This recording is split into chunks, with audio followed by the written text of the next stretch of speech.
तो दोस्तों आज मैं एक्सप्लेन करने वाला हूँ कांतारा और तुम्बाड़ जैसी एक फैंटेसी हॉरर फिल्म को जिसका नाम है कलिंगा। ये एक तेलुगु लैंग्वेज हॉरर फिल्म है जो कि आपको देखने में काफी बढ़िया लगेगी। इस मूवी की फिलहाल IMDb रेटिंग है 9 स्टार्स आउट ऑफ 10। जी हाँ, इट्स फ्रीकिंग 9 स्टार्स। मूवी का कॉन्सेप्ट भी काफी बढ़िया है, एक क्रीचर भी है, तो यहाँ पर ये काफी सिमिलर है कांतारा और तुम्बाड़ से, तो आपको देखने में काफी इंटरेस्टिंग लगेगा। और दोस्तों मैंने हाल ही में ही 3 बेहतरीन फिल्म्स को एक्सप्लेन किया है जिनका नाम है अपार्टमेंट 7A, प्लेटफॉर्म 2 और रिसेंटली एक्सप्लेन किया है स्टीफन किंग की 2024 में आई सेलम स्लॉट फिल्म को। तो अगर आपने इनको नहीं देखा है जाकर देखना, बहुत ही बेहतरीन फिल्में हैं ये। इन सभी का लिंक आपको नीचे डिस्क्रिप्शन में पिन कमेंट में मिल जाएगा। और अगर चैनल के ऊपर नए हैं, वीडियो पसंद आती है तो सब्सक्राइब जरूर कर लेना। तो चलिए अब बिना किसी देरी के चलते हैं सीधा वीडियो की तरफ।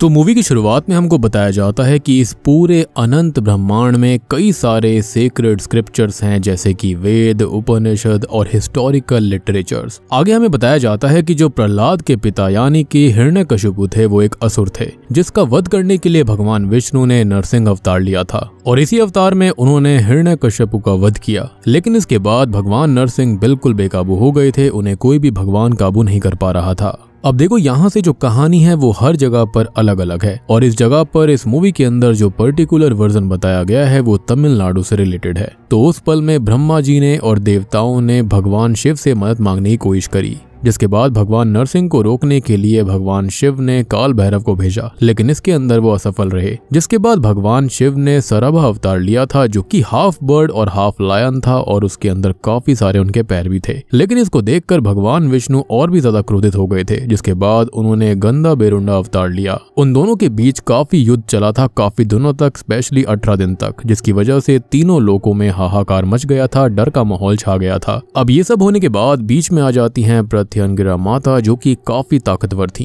जो कि नरसिंह भगवान को शांत कर देती हैं और माता प्रत्यंगिरा अवतार काफी शक्तिशाली होता है। माता किसी भी इविल फोर्स को डिस्ट्रॉय कर सकती हैं और उसके बाद से ही माता प्रत्यंगिरा को पूजा जाता है। अब इसके बाद हमें 1922 यानी कि 1922 का सीन दिखाया जाता है, जहां पर हम कलिंगा नाम के गांव के अंदर रुद्र नाम के व्यक्ति और उसकी वाइफ मल्ली को देखते हैं। मल्ली को असल में कम सुनाई दिया करता था। अब वो रुद्रा को खाना परोसती है, जिस बीच मल्ली को कुछ आवाज आती है जैसे कि उसे कोई बुला रहा हो, इसलिए वो उठकर जंगल की तरफ जाती है। उसके जाने के बाद रुद्रा भी उसके पीछे जाता है। वो ये सोचता है कि उसे तो कोई आवाज नहीं आई, लेकिन उसकी बीवी जो कि कम सुनती है उसे कैसे आवाज आ गई। रुद्रा अब उसे जंगल के अंदर ढूंढने लगता है और वो उसे मिल भी जाती है, लेकिन शॉकिंगली वो उसे देखकर डर जाता है। उसकी सांसें रुक जाती हैं क्योंकि वो अपना खुद का हाथ काट कर खा रही थी। ये देखकर रुद्रा डर कर वहां से भाग जाता है। तभी हम साइकिल पर एक शख्स को देखते हैं जिसे भी सेम ही आवाज आई थी। यहाँ वो व्यक्ति आगे जाकर एक पेड़ से अपना सर फोड़ लेता है। अब अगले दिन एक नाई एक आदमी के बालों को काटने वाला था, लेकिन उसका उस्तरा उसको नहीं मिलता। वो देखता है कि वो एक लड़की के पास होता है जो कि अपना खुद का ही कान काट कर खा रही थी। ये सब देखकर अगले दिन सभी गांव वाले डर के मारे राजा के पास जाते हैं। अब राजा उनकी बात सुनकर चिंताजनक हो जाता है और वो गांव वालों से कहता है कि वो इस चीज का हल निकालेगा। जिसके बाद राजा अपनी बूढ़ी दादी के पास जाता है जो कि काफी बूढ़ी और नॉलेजेबल थी। वो उससे इस बारे में पूछता है और तब जाकर उसकी दादी उसके कान में कुछ खुसफुसाती है और एक संदूक की तरफ इशारा करती है। संदूक के अंदर से राजा को एक बक्सा मिलता है जिसको लेकर वो जंगल की तरफ बढ़ रहा था। उसे ये चीज किसी भी तरह से खत्म करनी थी, चाहे उसे उसकी परिवार को भी क्यों ना छोड़ना पड़े।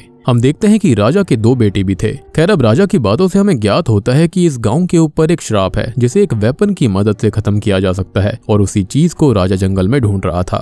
खैर अब सीन यहाँ से प्रेजेंट टाइम में आ जाता है जहाँ पर हम कुछ लोगों को नोटिस करते हैं जो कि एक शव को लेकर जा रहे थे। वहीं पर बीच में एक पेड़ से बनी हुई सीमा भी होती है, यानी कि एक बाउंड्री होती है जिसका वो उल्लंघन कर देते हैं, उसको लांघ देते हैं। यहाँ एक आदमी एक बूढ़े व्यक्ति से पूछता है कि ये सब रिचुअल क्यों किया जाता है, जिस पर बूढ़ा व्यक्ति कहता है कि अगर कोई इंसान मर जाता है तब रिचुअल के अनुसार उसे नेचर के हवाले कर देना चाहिए और उन्हें वो ट्रेडिशन फॉलो करना ही होगा। यहाँ पर वो शव को अब नीचे रखकर कुछ रिचुअल करते हैं, जिसके बाद वो वहाँ से जाने लगते हैं। बूढ़ा व्यक्ति कहता है कि अब कोई भी इंसान पीछे मुड़कर नहीं देखेगा वरना वो भी मारा जाएगा। तभी हम नोटिस कर पाते हैं कि वो शव को एक भयानक क्रीचर उठाकर ले गया है, यानी कि शायद ये लोग इनडायरेक्टली किसी डीमन के लिए इनको छोड़ रहे थे ताकि वो इनको ना खत्म करे। अब यहाँ से सीन चेंज होता है जहाँ पर हम कई सारे मूवी के मेन कैरेक्टर्स को देख पाते हैं, जिसमें से लिंगा जो कि इस मूवी का मेन प्रोटैगनिस्ट है। अब इसके बाद हम लैंडलॉर्ड पटेल और उसके छोटे भाई बाली को देख पाते हैं। ये दोनों ही बहुत बुरे हैं। वो औरतों पर गंदी नजर रखते हैं और उनके साथ बुरा करते हैं। अब ऐसे ही एक व्यक्ति वहां पर पटेल से जमीन वापस लेने आता है, जिसे पटेल जमीन ना देने की बात करता है, लेकिन वो आदमी उसके आगे गिड़गिड़ाने लगता है कि उसके पास कुछ नहीं है, लेकिन बाली उसे तलवार से काट कर मार डालता है। पटेल अब उस आदमी की बॉडी को गांव की ही सीमा से बाहर फेंकवा देने की बात करता है और ये वही विलेज बॉर्डर था जिसे हमने पहले रिचुअल के अंदर भी देखा था।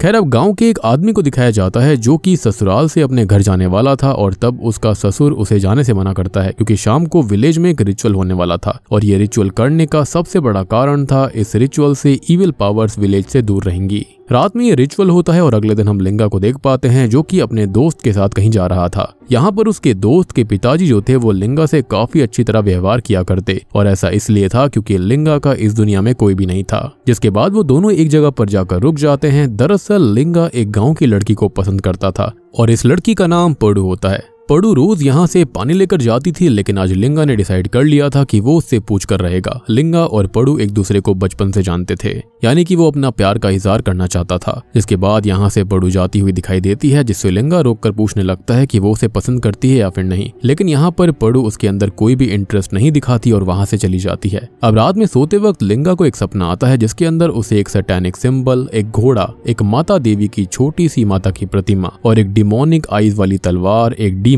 और एक स्केलेटन दिखता है। साथ ही साथ वो अपने बचपन वाले रूप को भी देखता है और ये देखने के बाद अचानक से उसकी आंख खुल जाती है। दरअसल ये सपना लिंगा को अक्सर आया करता था जिसका रीजन उसे आज तक नहीं पता, लेकिन कहीं ना कहीं इस सपने का कुछ तो मतलब था। खैर, अब हम एक प्रेग्नेंट लेडी को देख पाते हैं जो कि अपनी छोटी बेटी चिन्नू के साथ अपनी माँ के घर जा रही थी। तभी चिन्नू आगे निकल जाती है, जिसके बाद उसकी माँ उसे ढूंढने लगती है। वो उसे ढूंढते हुए उसी गांव के बॉर्डर की तरफ जा रही थी कि तभी एक बाबा उसे रोकते हैं। वो उसे कहते हैं कि वो यहाँ पर क्या कर रही है, उसे यहाँ पर नहीं आना चाहिए। जिस पर वो कहती है कि उसकी बेटी इधर ही आई है। तब बाबा कहते हैं कि क्या उसे नहीं पता कि ये इधर बॉर्डर है, यानी कि एक सीमा है यहाँ पर। वो उसे जल्दी से उसकी बेटी को लेकर यहाँ से निकल जाने के लिए कहते हैं। जिसके बाद वो औरत बॉर्डर क्रॉस कर देती है और इधर हम चिन्नू को देखते हैं जो कि बॉर्डर की तरफ गई ही नहीं थी। अब बाबा उससे टकराता है और उसका एहसास हो जाता है कि उसके साथ क्या होगा। इधर हम उस प्रेग्नेंट औरत को देख पाते हैं जिसे काफी बेरहमी से मारा गया था और उसे मारने के बाद वो क्रीचर उसे ले जाता है।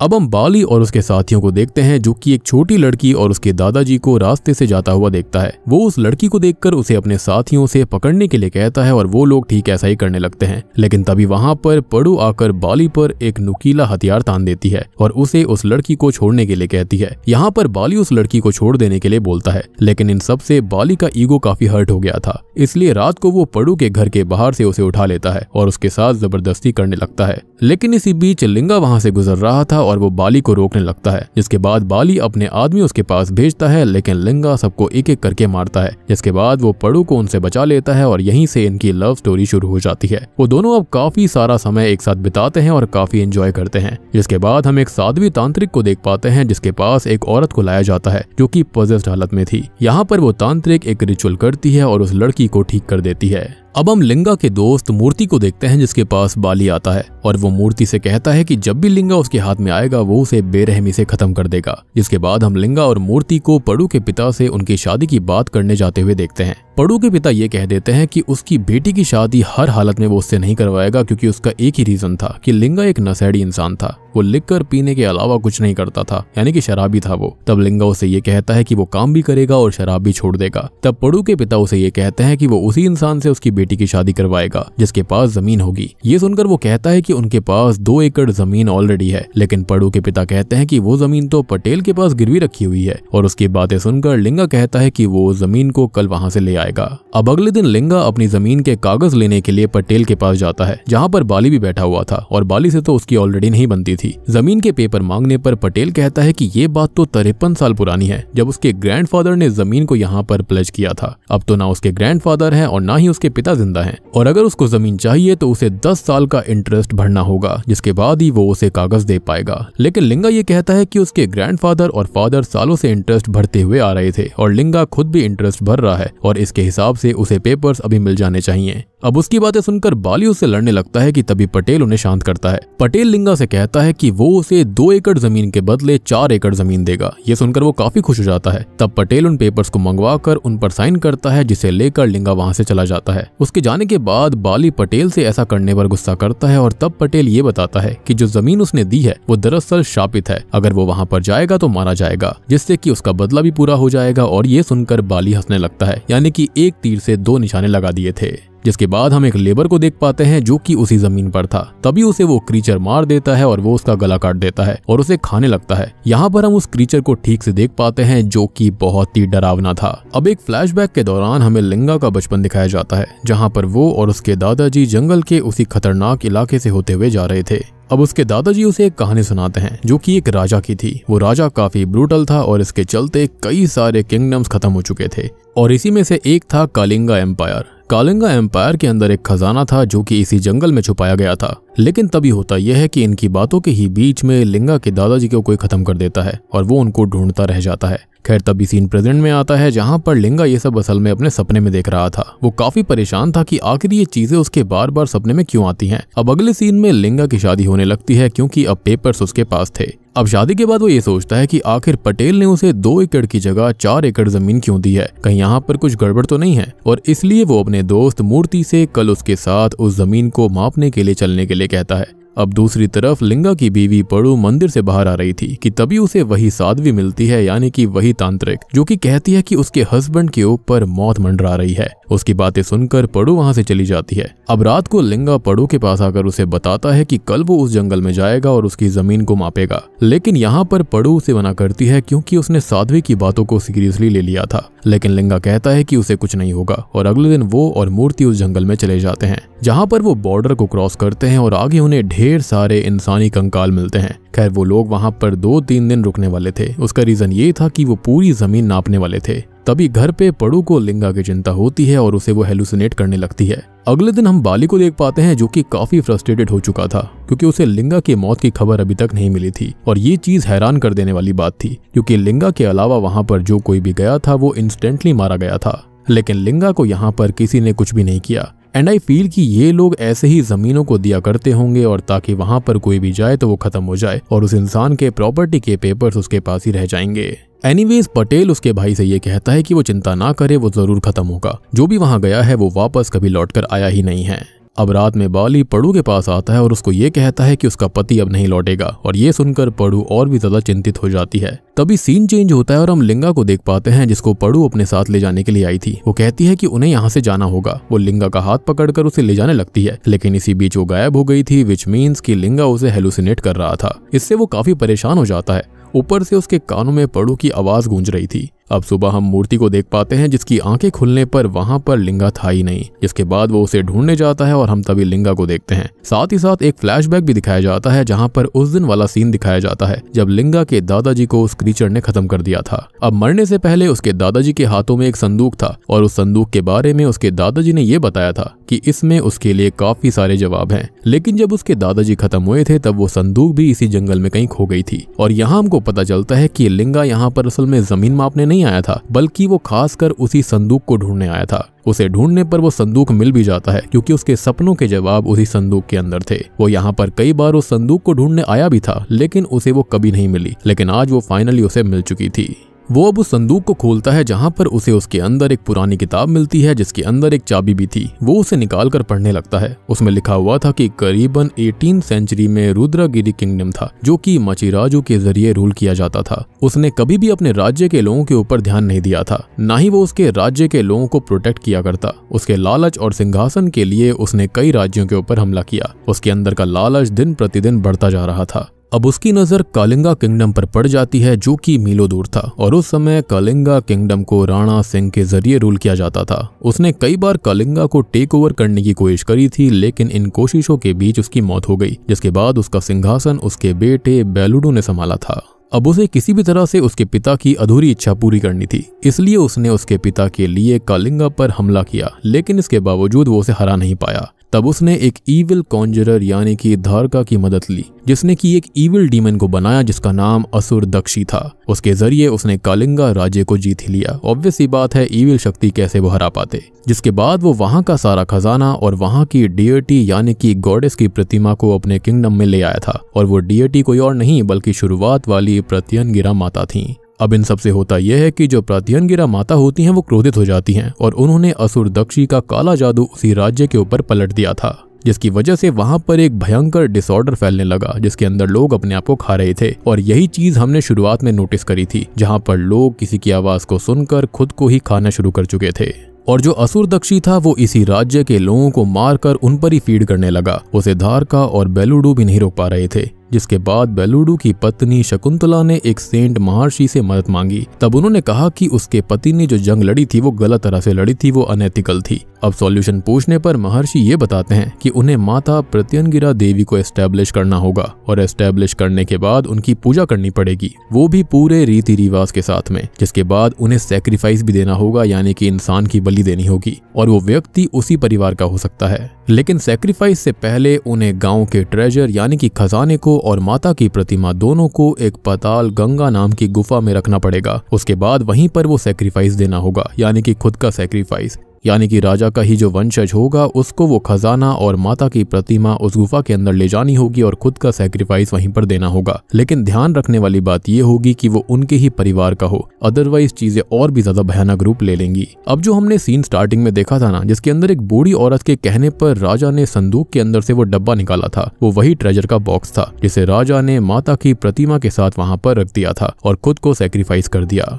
और मेरे ख्याल से वो बेलुडू नहीं हो सकता, वो शायद से उसका बेटा या फिर उसका और भी आगे का कोई वंशज होगा। एंड यहाँ पर जो वो बूढ़ी औरत थी वो कोई और नहीं बल्कि वो शकुंतला ही होगी, क्योंकि इतनी नॉलेज होना तो शकुंतला को ही हो सकता था।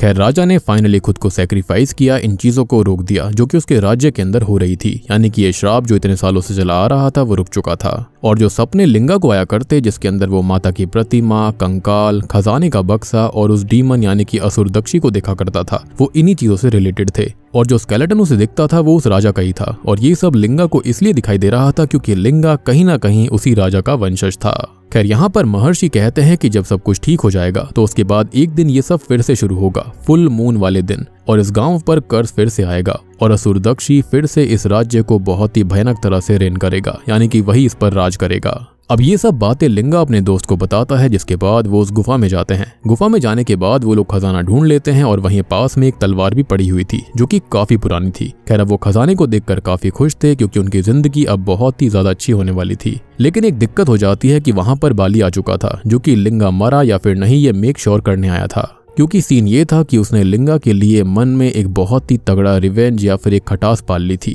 तभी बाली ये बताता है कि उसने सुना था कि यहाँ पर जो आता है वो वापस नहीं जाता, लेकिन वो तो जिंदा है और इसलिए वो उसे खत्म करेगा। अब यहाँ लिंगा और बाली में लड़ाई होती है और लड़ाई के बीच वहां पर एक डरावनी आवाज आती है जो कि असुर दक्षी की थी। असुर दक्षी एक आदमी को मार देता है, जिसके बाद वहां पर भगदड़ मच जाती है और इसी बीच वो बाली और उसके साथियों को मारकर खा भी जाता है। एंड आई बिलीव कि जो असुर दक्षी था उसने शायद से इसको इसलिए नहीं मारा था क्योंकि वो राजा का वंशज था और राजा ने ही उसको बुलाया था, तो माइट भी उसको ये दिखा होगा कि जो उसका सिग्नेचर है यानी कि उसका जो खून है वो राजा वाला है, जिसके चलते उसने उसको नहीं मारा।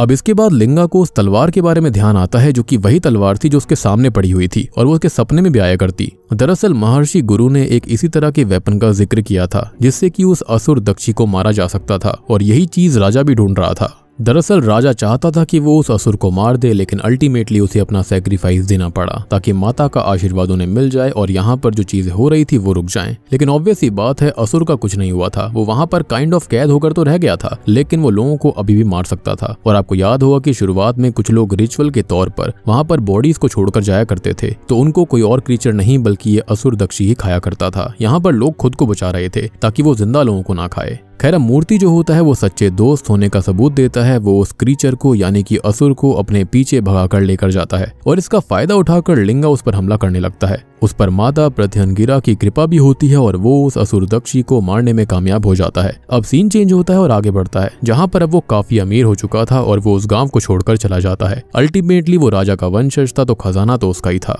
अब इसी बीच हमको एक शॉकिंग फ्लैशबैक दिखाया जाता है जिसके अंदर जंगल में जाने से पहले पड़ू ने उसके हाथ पर यानी कि लिंगा के हाथ पर एक काला धागा बांधा था जो कि उसे उसी साध्वी ने दिया था ताकि माता की कृपा उस पर बनी रहे।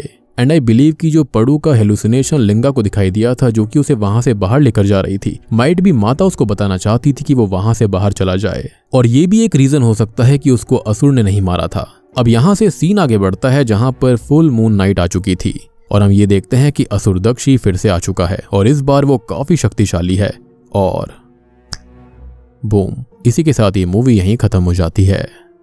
तो दोस्तों ये थी कलिंगा फिल्म की कहानी जो कि एक काफी इंटरेस्टिंग और अच्छी मूवी बनाई है। अब देखो यहाँ पर मुझे लगता है कि शायद इसका सीक्वल आना चाहिए क्योंकि मूवी की रेटिंग काफी बेहतरीन है, 9.1 stars out of 10। And might भी आने वाले वक्त में लिंगा को फिर से आना पड़ेगा उस डीमन को मारने के लिए, क्योंकि अल्टीमेटली देखा जाए तो राजा का वंशज तो वही था, तो अपने किंगडम को बचाने की जिम्मेदारी भी उसकी है। एंड आई बिलीव कि जो सपने उसको आ रहे थे वो आने अभी भी नहीं रुकेंगे क्योंकि जो दक्षी डीमन है वो अभी भी मरा नहीं है, तो उसको वापस जरूर आना पड़ेगा। तो दोस्तों उम्मीद करता हूँ कि आपको ये फिल्म और एक्सप्लेनेशन पसंद आई होगी। पसंद आई है तो वीडियो को लाइक कर देना। बाकी आप बताना कि आपको ये फिल्म कैसी लगी, कमेंट करके जरूर बताना। और चैनल के ऊपर नए हैं तो सब्सक्राइब कर लेना ताकि हम 1 मिलियन तक जल्दी पहुंच जाएंगे। तो मैं आप सबको मिलता हूँ अगली वीडियो के साथ में, तब तक के लिए